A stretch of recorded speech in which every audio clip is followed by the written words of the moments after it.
اللهم صل وسلم وبارك على سيدنا مولانا محمد وعلى اله واصحابه اجمعين. النهارده هنعمل روتين حلو قوي مع بعض. هو روتين خفيف مش عميق قوي، عشان زي ما انتم عارفين ان انا لسه تعبانه ولسه ما شدتش حيلي. عايزاكم بقى تدعوا لي بقى كتير في الكومنتات، وكمان تدوسوا لايك لو وصلتوا الفيديو دوت لاكبر عدد من اللايكات. هنعمل مع بعض فيديوهات حلوه قوي وهتبقى منوعه، واللي انا اعمل لكم من كل فيديو كام اكله ادخل لكم فيديو في النص يبقى روتين نشجع بعض بيه. وكمان ممكن نعمل تحدي الاسبوع، اللي احنا كل اسبوع نعمل حاجه في الشقه عندنا عشان احنا ما نقومش حاجات كتير علينا في الشقه ونسيب الشقه لغايه لما تتوسخ وتبقى مليانه تراب. هنا بقى اول حاجه بدات بيها هي اوضه الاطفال. ابتديت بقى انا انفض السرير، وطبعا غير الملايات ده اساسي، ولمعت بقى الخشب. هبتدي هنا بقى افرش الملايه. سامحوني اللي انا مش جايبه الاوضه كلها، عشان زي ما انتم عارفين اللي انا لغايه دلوقتي لسه ما ظهرتش، بس ادعولي يعني. هنا بقى خلاص بقى يعني فرشت السرير. هو الموضوع ما خدش مني وقت، بس انا حبيت ان انا اشجع نفسي واللي انا اقوم، والصراحه مش قادره انا اقف على البوتاجاز وما عنديش فيديوهات قديمه. قلت كده كده هقوم اللي انا اعمل يعني حاجات في اوضه الاطفال، قلت اللي انا اصورها معاكم، وفي نفس الوقت انتوا كمان تشجعوني بكومنتاتكم الحلوه، وكمان كل حد بيدوس لي لايك بيفرحني قوي. ربنا يا رب يفرحه دايما. هنا بقى دخلنا على تاني سرير، وبرضه هبتدي برضه اللي انا انفض وهنمسح. طبعا انا مسحه تحت السرير، كنت قبل معايا كنت منضفه الشقه تنظيف عميق عشان دخلت الشتاء وكده. ربنا يجعلها شتويه خير علينا وان شاء الله تخلص على خير. هنبتدي برضو نفرش السرير مع بعض. هي الاوضه يعني كانت نظيفه، حبيت بس ان انا اغير الملايات والمفارش اللي فيها، واديتها الصراحه يعني مسحه. بس الصراحه ما صورتش وانا بمسح، بس صورت وانا بعمل ايه السجاد معاكم. وكمان الصدمه في نص الفيديو، يعني انا عندي المطبخ انتوا لو شفتوه يعني هيجيلكوا ذهول ازاي المطبخ. طبعا الراجل مش زي الست، وانا اصلا جوزي من النوع اللي مامته ما عودتوش اللي هو يعمل حاجه، يعني هو اصلا ما بيعرفش حتى لو يسلق بيض. مش هقول لكم حتى لو يعمل حبه اكل ما بيعرفش لو يقف في المطبخ، او حتى مثلا لو يعمل اي حاجه خالص. يعني انا اللي مفعني ماما جت قعدت عندي يومين بس مشيت، طبعا عشان اخواتي في المدارس وكده. وطبعا هو كان يوم واحد وجوزي خلى المطبخ بالشكل دوت. اضطريت بقى ان انا اقوم.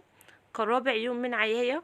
بجد الرقدة في السرير وحشة قوي، ربنا يا رب ما يكتبها على حد، وربنا يا رب يشفي كل مريض. لو انتي معاكي اطفال صغيرة بيبقى الموضوع صعب جدا. هنا بقى ابتديت بقى ان انا اشفط السجاد. هي الاوضة كانت نضيفة، كان بس محتاجة تغير فيها الملايات تتمسح بس تتطوق كده، السجاد يتشفط. يعني كانت حاجات بسيطة، ما كانش ترويق عميق اللي هو يخليني ان انا ارجع اتعب تاني، لغايه بس اما اقف على رجليا. وامان عليكي وعايزاكم تدعولي كتير كتير كتير اوي في الكومنتات. هنا بقى كانت الاوضه خلصت، يعني بجد فرق شاسع. حتى لو غيرت الملايات بس هتحسي براحه نفسيه في المكان اللي انتي قاعده فيه. تعالوا بقى نخش ايه على الصدمه الاساسيه. يعني لا لا لا، مهما اقول لكم مش زي ما انتم هتشوفوا دلوقتي. هتقولوا ليه يعني يوم واحد يحصل كل ده؟ غمضوا فتحوا شايفين المنظر، بجد صدمه. انا متهيألي يعني لو كان هيقلب بيضه كان بيطلع 3 حلل. شايفين شكل المطبخ عامل ازاي؟ ماما كمان كانت عامله سبانخ، وكانت عامله لحمه ولسان عصفور لحد ديت. وكان بايت يعني عندي اكل وكده. يا دوب هو بس سخن وسخ المواعين دي كلها والبوتاجاز، وكانت الدنيا دمار. شايفين شكل الدنيا عامله ازاي؟ بجد صعب قوي. اول حاجه هبدا بيها البوتاجاز. طب مش معنى اول حاجه تبداي بيها البوتاجاز؟ هتعرفوا دلوقتي. عشان انا بقفل البوتاجاز بعد ما بنضفه كويس قوي، واغسل طبعا العيون والحوامل. ودي اهم، احنا ما نخليش دهون على الحوامل او العيون عشان شكل البوتاجاز بتاعنا ما يقدمش وتبقى الدنيا يعني متدمره عندنا. لا، خلينا دايما واقفين في نظافه، وتبقى حاجتنا نظيفه وبتلمع قدام عينينا.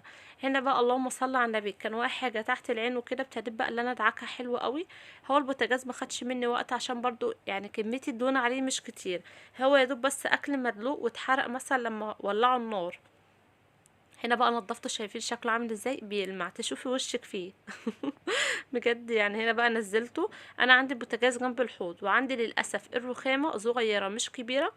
كل مره لما ابتدي مثلا انا عندي تنظيف عميق في المطبخ بغسل البوتاجاز الاول، واروح قلبها واروح حاطه الفوطه، واروح بقى ابتدي ايه اللي انا اغسل المواعين. بس طبعا بشطفها الاول وانزل كل الاكل اللي فيها، واغسلها واصفيها على الفوطه. وبعد ما بتتصفى خالص بروح رصاها في المطبخ. طبعا لو انت عندك الرخامه كبيره هتحطي الفوطه على الرخامه وهتصفي المواعين. بس انا للاسف يعني المطبخ بتاعي مش كبير قوي. ادعوا لي بقى لربنا يرزقني واعمل مطبخ كبير. زي ما قلت لكم انا في اي مواعين بغسلها سواء حبه صغيرين او كتير، ببتدي ان انا اشطفها الاول واغسل الحوض حلو جدا، وبعد كده ابتدي اغسل المواعين. لما تيجي بقى بعد كده تغسلي المواعين هتغسليها على نظافه، بدل بقى ما انت باكلها وزبالتها لا مؤاخذه وتروحي غاسله المواعين، هتلاقي الصابون معاكي ما بيرغيش، وهتلاقي المواعين معاكي ما نطفتش، وممكن كمان تبقى عامله ريحه زفاره. بجد الموضوع ده سهل وبسيط، ما انت ممكن في الاول هتحسي ان هو صعب، بس هو مش صعب خالص بجد. انت لما تعمليه هتحسي براحه نفسيه. البتاعه وقعت هجيبها. هنا بقى يعني الليفه اللي انا دعكت بيها البوتاجاز هبتدي ان انا ادعك بها الحوض. طبعا خلي ليفه للحوض والبوتاجاز بعاد عن الليفه اللي انت تغسلي مثلا بها الكوبايات والمواعين. طبعا احنا الاول لما هنيجي نغسل هنغسل اول حاجه طبعا هنبدا بها الكوبايات. مش هينفع مثلا نغسل الحلل والاطباق وبعد كده نرجع نغسل الكوبايات، لا مش هينفع خالص، ومش هتبقى نظيفه معانا ومش هتبقى بتلمع. شايفين شكل الحوض عامل ازاي؟ هخليه دلوقتي بيبرق. تعالوا بقى اقرب لكم الكاميرا واوريكم شكل الحوض ده دوت لسه قبل ما نغسل المواعين. تخيلوا بقى بعد ما نغسل المواعين هنخلي شكله عامل ازاي.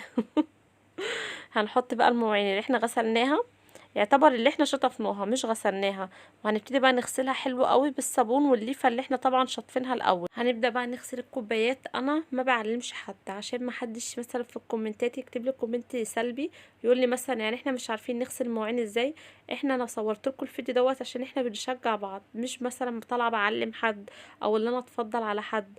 يعني ممكن مثلا وقت قاعده مكسله تحت البطانيه ومتغطيه وعندي حاجه وسخه في المطبخ، واول طبعا ما بتفرج مثلا على الفيديوهات بتاعه الروتين، لا بتلاقيني كده اتشجعت والاقي مثلا ايه، لا ده انا لازم اقوم اعمل الحاجه اللي ورايا، لازم مثلا تبقى مطبخي شكله حلو زي المطبخ دوت.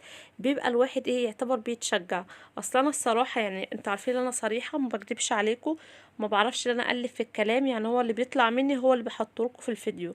مش بفضل بقى اللي انا اقطع، واللي انا مثلا لو طلع مني كلمه غلط اللي انا اقطعها، لا بسيبها وبتعامل معاكم بطبيعتي، ودي حاجة ما يعلمش بيها غير ربنا. والله بجد انا بعزكم جدا من قبل حتى ما اشوفكم، من قبل ما اعرفكم. كفايه بس ان انتم ممكن تفكروا تفرحوني بكومنت او حتى لايك من غير برضو ما تعرفوني. يعني حتى لو انا نزلت فيديو وجه عليه لايك واحد الحمد لله، يعني فضل من عند ربنا، واكيد ربنا مش بيضيع تعب حد. هنا بقى هنبتدي بقى نشطف المواعين. خلينا ايه في اللي احنا فيه. بجد يعني والله يعني لو حد عايز يعمل مشروع في البيت، او عايز مثلا يعمل قناة على اليوتيوب، او حتى مشروع برا البيت، وبموضوع مثلا في الاول صعب، ممكن مثلا يخسر او ممكن مثلا الموضوع يطول، لا يحمد ربنا ويدعي، يدعي اكتر واكتر. ربنا بيحب عبده اللحوح بجد والله. اسألوني انا، يعني انا بقالي سنة فاتحة القناة، يعني بصي سنة بدعي سنة بدعي من ربنا، وحاطة امل في ربنا كبير اللي هاجي في مرة فيديو انا نزلته ومش متخيلة اللي هو يجيب لي حاجة، هو سبحان الله اللي هينجحني. طبعا بفضل ربنا سبحان الله وتعالى. يعني حطوا امل في ربنا كبير، وطول ما انتوا قاعدين ادعوا. بص في اي وقت وفي اي لحظة وحتى قبل ما تناموا، يعني في دعاء بجد بيتقال حلو قوي قبل النوم. في كذا دعاء كمان مش دعاء واحد. صلوا مثلا اللهم صل على النبي يوم الليل. ادعوا يا بنات وادعوا لي، مش شرط كمان عشان مشروع بس، لا ممكن مثلا تدعي مثلا عايزه تتجوزي، عايزه مثلا تخلفي، عايزه مثلا ربنا يرزقك بعريس كويس، عايزه مثلا في حاجه نفسك فيها، يعني اي حاجه ادعوا بها ربنا. بجد القرب من ربنا ده حاجه جميله جدا، واللي انت تصلي حاجه احلى واحلى. يعني ممكن مثلا في ناس مثلا تبقى قاعده قدام التلفزيون وتسمع الاذان تكسل هي تقوم تصلي، لا طب شويه كده، طب بكره، طب مثلا اللهم صل على النبي، طب بعده، طب مش، لا دوت على فكرة دوت بيبقى الشيطان. لا انتي قاومي الشيطان وقومي صلي. بجد الصلاة دي حاجة جميلة، وهتلاقي ربنا هيرزقك اكتر واكتر، وهتلاقي كمان ربنا هيباركلك في الحاجة اللي انتي سبتيها عشان تصلي. بجد يعني لا جربوا يا بنات والله الصلاة ده حاجة جميلة. هنا بقى خلاص يعني كانت برضو في مواعين كتير قوي، بس الصراحه مرضتش ان انا اطول الفيديو عليكم اكتر من كده. قلت لا انا هكمل مع نفسي، يعني دول اخر حبه حاجات اللي انا هعملهم. هكمل انا بقى الحلل والطاسات عشان الناس ما تقوليش ايه ده وانتي رميتيهم ولا ايه. اصل الفيديو كان هيطول قوي وخفت الصراحه ان انتوا تزهقوا. لو بقى ما زهقتوش ويعني واتشجعتوا وقلت لي مثلا الفيديو عجبنا، هعمل لكم فيديوهات روتين كتير قوي. يعني انا 24 ساعه في ال 24 ساعه بروق. انتوا عارفين طبعا اللي معاه اطفال صغيره ما بترتاح، بيت الاطفال صعبه جدا، وطبعا كل اللي معاه اطفال عارف. طبعا قلت اودي اللي انا اودي حضانه، يعني انا عندي 5 سنين ونص و3 سنين ونص، قلت اودي حضانه لا ارتاح شويه. يعني لقيت ان انا لغايه لما بنزل برجع اجيبهم، اللي هم اصلا ما بيقعدوش وقت طويل، هم بس ساعتين في الحضانه. يعني الوقت قصير جدا، يعني بجد يا بنات اللي يعرف رقم حضانه في المرج بتقعد يعني 10 ساعات يقولي او اكتر كمان. هنا بقى كنت طبعا غسلت الرخامه، بس مش عارفه المقطع ده ما اتحطش ليه او انا ما صورتوش، مش فاكره والله. شايفين بقى شكل المطبخ؟ طبعا فرق شاسع. بس طبعا الارضيه لسه ما عملتهاش، ولمعت بقى المطبخ وظبطت الدنيا. انا ذات نفسي حاسه براحه نفسيه. اه تعبت شويه بس حاسه براحه. المشايه بتاعه المطبخ ورحت غسلها تاني يوم بقى دوت، ورحت بقى فرشها معاكم. شايفين بقى نظيفه ومسحت الارض. اتمنى بقى يكون الفيديو عجبكم، متنسوش بقى اللايك.